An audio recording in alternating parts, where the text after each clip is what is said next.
Hello friends, welcome to my YouTube channel. তোমরা দেখছো spoken English with রিক। আর আজকের ক্লাসের অবজেক্টিভ হলো ফিউচার ইনডেফিনিট টেন্সের মধ্যে নেগেটিভ সেন্টেন্স। তাহলে দাদা আজকে কি শুধু আমরা কনসেপ্টই বুঝবো? না ভাই, প্রথমে আমরা কনসেপ্ট বুঝবো, তারপরে আমি তোমাদেরকে ডেসক্রিপশানে একটা 100টা এক্সাম্পলসের পিডিএফ দিয়ে দেবো। সেই পিডিএফটা ধরে তোমরা প্র্যাকটিস করতে পারবে, ঠিক আছে? দেখো, একটা ব্যাপার হলো, যখন আমরা ইংরেজি শেখা শুরু করি, যখন আমরা প্রাথমিক স্টেজে থাকি, মানে যখন আমরা কিচ্ছু জানি না ইংরেজি সম্বন্ধে, কিন্তু আমরা চাই যে আমরাও যেন ইংরেজিতে কথা বলতে পারি, তাই তো? তখনকার কী হয়, তখন মনে একটা কনফিউশন থাকে যে দাদা আমি কি ইংরেজি বলতে পারবো? দাদা সবাই এত সুন্দর করে ইংরেজি কথা বলতে পারে, আমি কি ওরকম হতে পারবো? আরে ভাই, ওটা কোনো ব্যাপারই না, সবাই হতে পারবে। তুমিও হতে পারবে, আমিও হতে পারবো, ঠিক আছে? যে চাইবে, ঠিক আছে, যে চাইবে সেই হতে পারবে। তাহলে কিভাবে হবে ভাই? দেখো, কিছু লোক হয় যারা খুব ট্যালেন্টেড, তারা একবারেই শিখে যায়। কিছুজন হয় যারা ইংলিশ মিডিয়ামে পড়ে, ঠিক আছে, সেখান থেকে তাদের ইংলিশের একটা মহল সৃষ্টি হয়ে যায়, সেখান থেকে তারা শিখে যায়। আর তোমার আর আমার মতো পাবলিক তাহলে শিখবে কোথার থেকে? তোমার আর আমার মতো পাবলিক শেখার জন্য ভাই ব্যবস্থা আমি করব, ঠিক আছে? কিভাবে শিখবো ভাই? আমরা প্রথমে এক একটা করে স্ট্রাকচার দেখবো ভাই। সেই স্ট্রাকচার নিয়ে আমরা শত শত সেন্টেন্স প্র্যাকটিস করব, ঠিক আছে? যদি আমরা একটা স্ট্রাকচার দিয়ে 500 সেন্টেন্স প্র্যাকটিস করি, তাহলে যখন ওই সেন্টেন্স রিলেটেড কোনো কোশ্চেন আমাদের সামনে কেউ আমাদেরকে বলবে, তাহলে আমরা পারবো ভাই? অবশ্যই পারবো। এইটাই তোমাদের মাইন্ডে গেঁথে রাখতে হবে। সেটা হলো, আমি একবারে পারবো না, আমি 2 বারে পারবো না, আমি 3 বারে পারবো, আমি 3 বারে পারবো না তো আমি 5 বারে পারবো, আমি 5 বারে না পারলে আমি 10 বারে পারবো। পারবো তো ঠিকই ভাই, তাই না? তাহলে চলো আজকের কনসেপ্টটা বুঝে নেওয়া যাক। চলো তাহলে আজকে আমরা কি শিখছি ভাই? আজকে আমরা শিখছি ফিউচার ইনডেফিনিট টেন্সের মধ্যে নেগেটিভ সেন্টেন্স। ফিউচার ইনডেফিনিট কাকে বলে ভাই? ফিউচার ইনডেফিনিট টেন্স আমরা এর আগের দিন খুব ভালো করে বুঝেছি, তাও আমি তোমাদেরকে একবার বলে দিচ্ছি। দেখো, ফিউচার মানে কি ভাই? ফিউচার মানে হলো দাদা ভবিষ্যৎ। ফিউচার মানে হলো ভবিষ্যৎ। ফিউচার মানে হলো ভবিষ্যৎ। আর ফিউচার ইনডেফিনিট টেন্স মানে কি? ফিউচার ইনডেফিনিট টেন্স মানে কোনো একটা কাজ কোনো কর্তা ভবিষ্যতে করবে, কোনো একটা কাজ কোনো কর্তা ভবিষ্যতে করবে, এমন যদি বোঝানো হয় তাকে তোমার ফিউচার ইনডেফিনিট টেন্স বলে। কোনো একটা কাজ কোনো কর্তা ভবিষ্যতে করবে। আমি আগামীকাল ফুটবল খেলবো, তুমি আগামীকাল ফুটবল খেলবে, সে আগামীকাল ফুটবল খেলবে। কোনো একটা কাজ কোনো কর্তা ভবিষ্যতে করবে এমন বোঝানো হলে তাকে তোমার বলবে ফিউচার ইনডেফিনিট টেন্স। আর নেগেটিভ সেন্টেন্স কাকে বলবে দাদা? নেগেটিভ সেন্টেন্স বলবে ভাই যে সমস্ত সেন্টেন্সের মধ্যে না এর উল্লেখ আছে, যে সমস্ত সেন্টেন্সের মধ্যে না এর উল্লেখ আছে তাকে তোমার বলবে নেগেটিভ সেন্টেন্স, ঠিক আছে? বা নাবাচক বাক্য। যে সমস্ত সেন্টেন্সের মধ্যে না এর উল্লেখ আছে তাকে তোমার বলবে নেগেটিভ সেন্টেন্স। তাহলে দাদা ফিউচার ইনডিফিনিট টেন্সের মধ্যে নেগেটিভ সেন্টেন্স কাকে বলবে? ফিউচার ইনডিফিনিট টেন্সের মধ্যে যে সমস্ত বাক্যের মধ্যে না এর উল্লেখ থাকবে তাকে তোমার বলবে ফিউচার ইনডিফিনিট টেন্সের মধ্যে নেগেটিভ সেন্টেন্স। মানে কোনো একটা কাজ কোনো কর্তা ভবিষ্যতে করবে এবং তার মধ্যে যদি না এর উল্লেখ থাকে তাকে তোমার বলবে ফিউচার ইনডিফিনিট টেন্সের মধ্যে negative sentence. Future indefinite tense মানে কোনো একটা কাজ কোনো কর্তা ভবিষ্যতে করবে, আর নেগেটিভ সেন্টেন্স মানে যে সমস্ত বাক্যের মধ্যে না এর উল্লেখ থাকবে। তাহলে ফিউচার ইনডিফিনিট টেন্সের মধ্যে নেগেটিভ সেন্টেন্স কাকে বলবে? কোনো একটা কাজ কোনো কর্তা ভবিষ্যতে করবে, ঠিক আছে? কোনো একটা কাজ কোনো কর্তা ভবিষ্যতে করবে এবং তার মধ্যে যদি না এর উল্লেখ থাকে তাহলে তোমার তাকে বলবে ফিউচার ইনডিফিনিট টেন্সের মধ্যে নেগেটিভ সেন্টেন্স। তুমি যদি এত কিছু বুঝে না থাকো তাহলে তোমার মনে রাখার দরকার নাই, তুমি সিম্পল মনে রাখবে। ফিউচার ইনডিফিনিট টেন্সের পজিটিভ সেন্টেন্স কাকে বলে? কোনো একটা কাজ কোনো কর্তা ভবিষ্যতে করবে এমন বোঝালে ফিউচার ইনডিফিনিট টেন্সের পজিটিভ সেন্টেন্স ব্যবহৃত হয়। আর ফিউচার ইনডিফিনিট টেন্সের মধ্যে নেগেটিভ সেন্টেন্স কাকে বলে? কোনো একটা কাজ কোনো কর্তা ভবিষ্যতে করবে না এমন বোঝানো হলে তাকে তোমার বললে ফিউচার ইনডিফিনিট টেন্সের মধ্যে নেগেটিভ সেন্টেন্স, ঠিক আছে? কোনো একটা কাজ কোনো কর্তা ভবিষ্যতে করবে না, কোনো একটা কাজ কোনো কর্তা ভবিষ্যতে করবে না। সাপোজ আমি আগামীকাল ফুটবল খেলবো না, তুমি আগামীকাল ফুটবল খেলবে না, সে আগামীকাল ফুটবল খেলবে না, ঠিক আছে? কোনো একটা কাজ কোনো কর্তা ভবিষ্যতে করবে না এমন বোঝালে তাকে তোমার বলবে ফিউচার ইনডিফিনিট টেন্সের মধ্যে নেগেটিভ সেন্টেন্স, ঠিক আছে ভাই? এটা তো তোমার গেল কনসেপ্ট বাংলাতে, কিন্তু আমরা তো শিখছি ইংরেজি, তাই তো? তাই আমাদের বুঝতে হবে স্ট্রাকচার। তাহলে চলো এটা স্ট্রাকচারটা বুঝে নিই। চলো তাহলে দাদা এটা স্ট্রাকচার কী হবে? এটা স্ট্রাকচার একদমই সিম্পল ভাই। এটা স্ট্রাকচার হবে সাবজেক্ট প্লাস শ্যাল অথবা will plus not plus ভিয়ন plus object অথবা আদার ওয়ার্ড, ঠিক আছে? সাবজেক্ট কি ভাই? সাবজেক্ট হলো বাক্যে যার ব্যাপারে কথা বলা হয় সেই সাবজেক্ট। অথবা তুমি এরকম মনে রাখতে পারো বাক্যে যে কাজটা করে অথবা যে কাজটা করে না সেই হলো সাবজেক্ট। যেমন আমি যদি বলি আমি আগামীকাল ফুটবল খেলবো না, এখানে কার ব্যাপারে কথা বলা হচ্ছে? আমার ব্যাপারে, তাহলে আমি সাবজেক্ট। তুমি আগামীকাল ফুটবল খেলবে না, কার ব্যাপারে কথা বলা হচ্ছে? তোমার ব্যাপারে, তাহলে তুমি সাবজেক্ট। সে আগামীকাল ফুটবল খেলবে না, কার ব্যাপারে কথা বলা হচ্ছে? তার ব্যাপারে, তাহলে সে সাবজেক্ট। ঠিক আছে, তারপরে কি বসবে ভাই? তারপরে বসবে শ্যাল বা উইলের মধ্যে একটা। শ্যাল কোথায় বসবে? শ্যাল বসবে তোমার ফার্স্ট পার্সনের ক্ষেত্রে। শ্যাল বসবে তোমার ফার্স্ট পার্সনের ক্ষেত্রে। ফার্স্ট পার্সন মানে আই এবং উইয়ের ক্ষেত্রে বসবে শ্যাল, আর বাকি সবার ক্ষেত্রে বসবে উইল। ঠিক আছে, আই এবং উইয়ের ক্ষেত্রে বসবে শ্যাল, আর বাকি সবার ক্ষেত্রে বসবে উইল। তারপরে কি বসবে ভাই? তারপরে বসবে নট, তারপরে বসবে ভার্ব ওয়ান প্লাস অবজেক্ট। ঠিক আছে, এই হলো ভাই তোমার স্ট্রাকচার। এবার এখানে তোমাকে আমি আগের দিন একটা জিনিস বলেছিলাম, সেটা হলো এই যে শ্যালটা, আমরা স্পোকেন ইংলিশে এই শ্যালটার ব্যবহার করব না। ঠিক আছে, আমরা সাবজেক্টের পরে সব ক্ষেত্রে উইল ব্যবহার করব। তাহলে আমাদের স্ট্রাকচারটা কি হলো?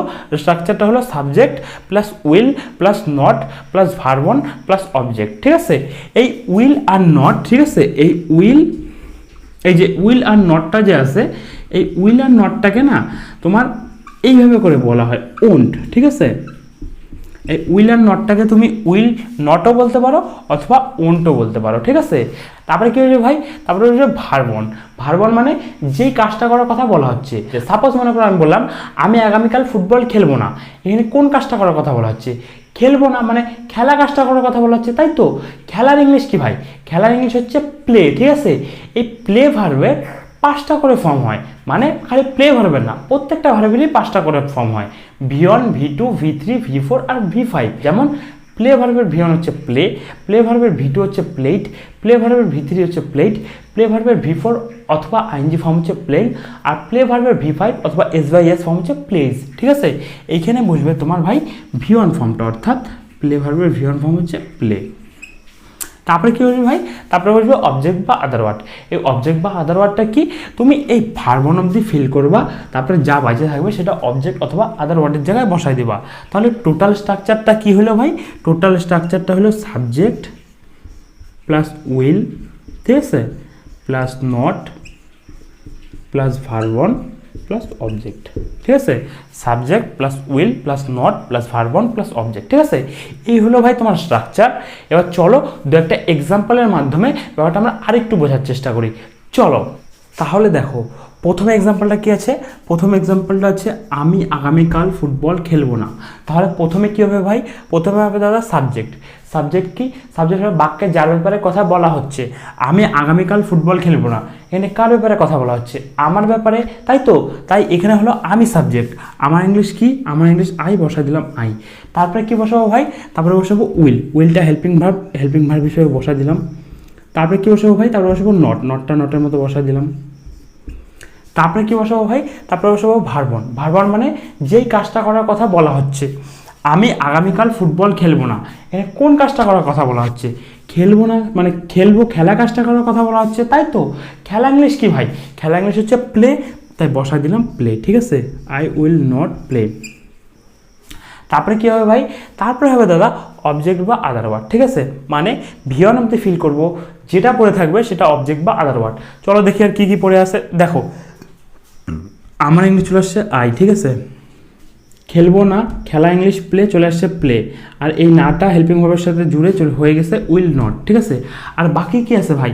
বাকি আছে আগামীকাল আর ফুটবলটা। তাহলে কি ভাই? এই আগামীকাল আর ফুটবলটা আদার ওয়ার্ড। ঠিক আছে, তাহলে বসা দাও আদার ওয়ার্ডের জায়গায়। তাহলে I will not play football, না ফুটবল টুমরো।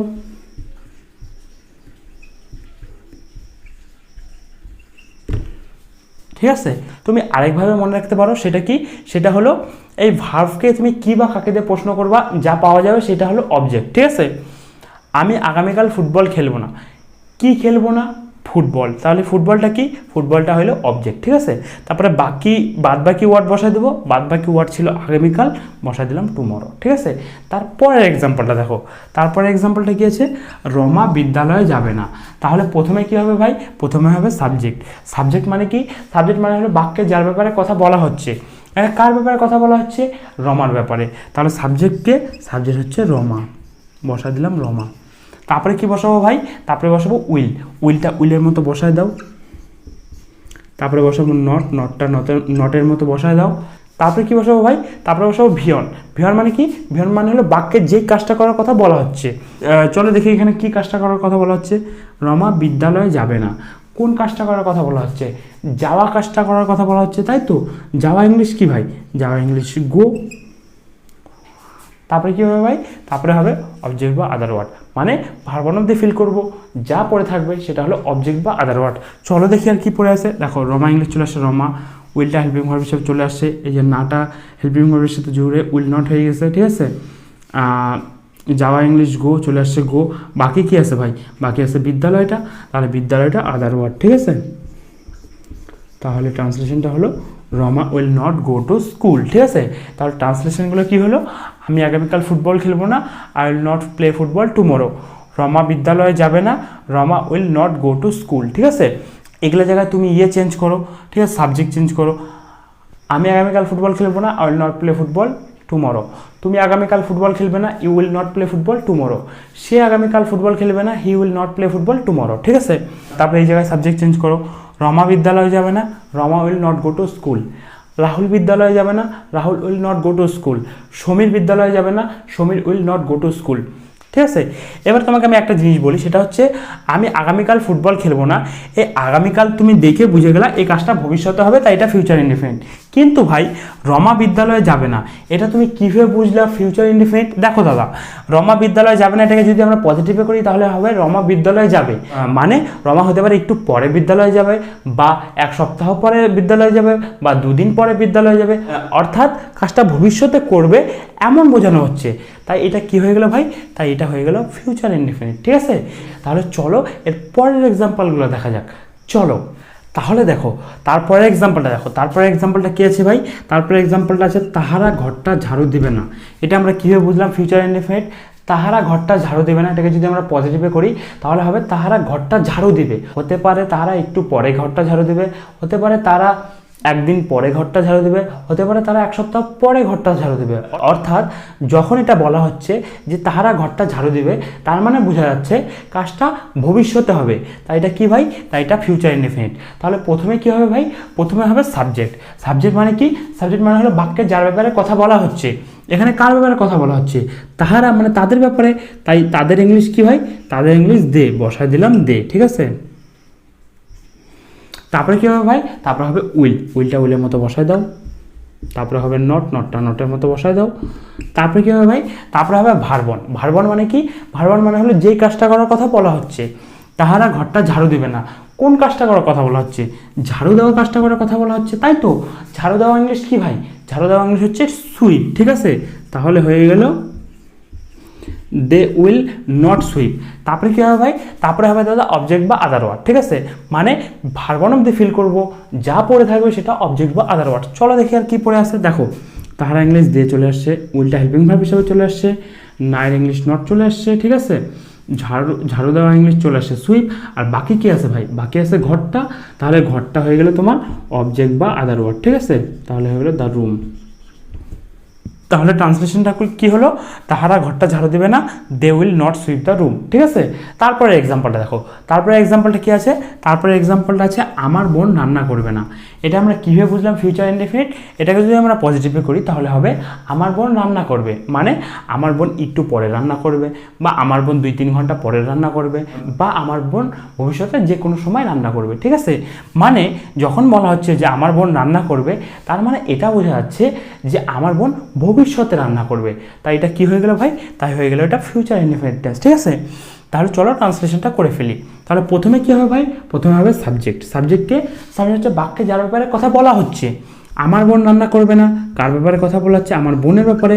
তাহলে আমার বোনের ইংলিশ মাই সিস্টার, বসাই দিলাম মাই সিস্টার। তারপরে কী বসবে ভাই, তারপরে বসবে উইল, উইলটা উইলের মতো বসায় দাও।